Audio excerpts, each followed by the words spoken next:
BJD party Naveen Patnaik గారు, మధ్యప్రదేశ్ ముఖ్యమంత్రి గారు కూడా మూడోసారి ఇప్పుడు టర్మ్ కంప్లీట్ చేస్తూ ఉన్నారు. అట్లనే ఛత్తీస్గఢ్ ముఖ్యమంత్రి గారు మూడో టర్మ్ కంప్లీట్ చేస్తూ ఉన్నారు.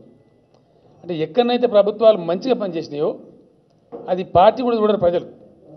వాళ్ళ ప్రయోజనాలు, వాళ్ళ లాభం, వాళ్ళకి మంచి జరుగుతుందనే విశ్వాసం కలిగితే డెఫినెట్గా నెత్తిన పెట్టుకుంటారు, కడుపులో పెట్టుకొని పూజ చేసుకుంటారు. అట్లా మరి 100 సీట్లు ఎక్కువ నేనేం చేయాలి? దానికి నువ్వు కాంగ్రెస్ వాళ్ళకి కొన్ని కోరికలు ఉన్నాయి, నేను తీర్చలేను, నేనేం చేయాలి?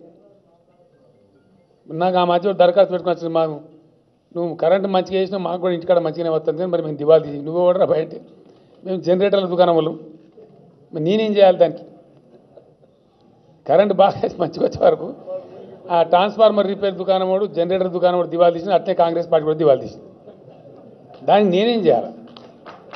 కొన్ని పనులు జరుగుతాయి, పందా మార్చుకోవాలి, డెఫినెట్గా పందా మార్చుకోవాలి, ప్రజల ఆకాంక్షలు అర్థం చేసుకోవాలి. ఎప్పటికి అదే పాత పద్ధతి, అదే లెక్క, హంసే బడ్కర్ కోనే అంటే ఏం చెప్తాం? గట్టు ఉంటుంది, హంసే బడ్కర్ కోనే ఉంటుందా?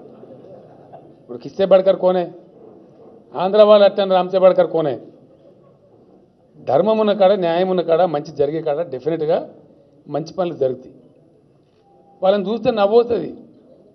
మీరు ఒక్క మాట దయచేసి ఆలోచన చేయాలి. మీ దానిలో చాలామంది ఎడ్యుకేటర్స్ ఉన్నారు, రాష్ట్రంలో ప్రాజెక్టులు కడుతున్నారు.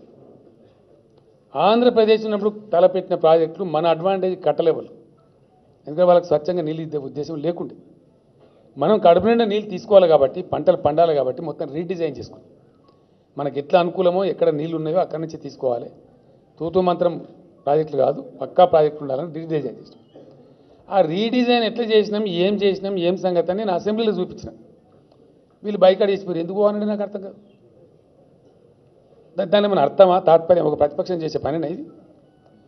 ప్రతిపక్షం అంటే కూర్చోవాలి, బాగా చెప్తా వినాలి. అరే అట్లా కాదు భయ్, ఇట్లా అని చెప్పాలి, నువ్వు కరెక్ట్ చేస్తావు, ఇట్లా చేయాలని చెప్పాలి, కానీ పారిపోయింది. అట్లా చాలా సందర్భాలు.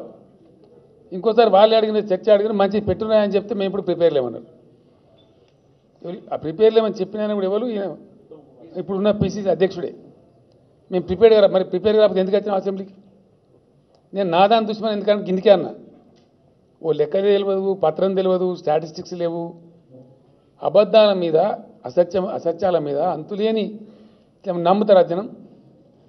సింపుల్ మాట, మీరు వెట్టి చాకరీ చేయించిన హోంగార్డులతో మీ 40 ఏళ్ళ రాజ్యంలో, ఇలా ఇండియాలో వాళ్ళని కడుపులో పెట్టుకొని అత్యధిక జీతం హోంగార్డులకు ఇచ్చే రాష్ట్రం తెలంగాణ. ఇది వాస్తవం కాదా? రేపు హోంగార్డులు మాకు సపోర్ట్ చేస్తారు, మీకెందుకు చేస్తారా నాకు అర్థం కాదు. కానీ జిస్కా కాయా ఉస్కా గాయా, సింపుల్ మాట కదా. అన్నం పెట్టిన సున్నం పెడతారు, పెట్టరు కదా. అంటే మంచి పనులు ఎంతవరకు ఆలోచన చేసినామంటే, మేము హోంమంత్రి గారు ఉన్నారు, సీనియర్ లీడరు, అజిటేషన్లో మొదటి పాల్గొన్నాడు, ఆయన ఐడియా ఉంది. ట్రాఫిక్ పోలీసు వాళ్ళకి ఇబ్బందులు అవుతున్నాయి పాపం. వాళ్ళు మనం చూస్తాం కదా, డివైడర్ కూడా రాలే నల్లబడితే ఆ పొగకు వాళ్ళ లంగ్స్ ఎంత దెబ్బతినాలి, ఇబ్బంది ఉంటుంది, కుటుంబం కష్టం ఉంటుంది. మార్చమన్నాం, డ్యూటీ ఫ్రీక్వెన్సీ చేంజ్ చేయమన్నాం, ఎక్కువ గంటలు నిలబెట్టద్దని చెప్పినాం. అట్లా అయినప్పటికీ కూడా కొంత ఎఫెక్ట్ అవుతున్న ఉద్దేశంతో వాళ్ళకు 30% అలవెన్స్ ఇచ్చే ఏకైక ట్రాఫిక్ పోలీసులకు 30% అదనం జీతం ఇచ్చే రాష్ట్రం ఒకే ఒకటి ఇండియాలో ఇయ్యాల తెలంగాణ. ఏంటండి, వీడియో నచ్చిందా? అయితే ఓ లైక్ వేసుకోండి, లేదంటే ఓ కామెంట్ చేయండి. ఎప్పటికప్పుడు మా వీడియోస్ చూడాలంటే సబ్స్క్రైబ్ చేసుకోండి.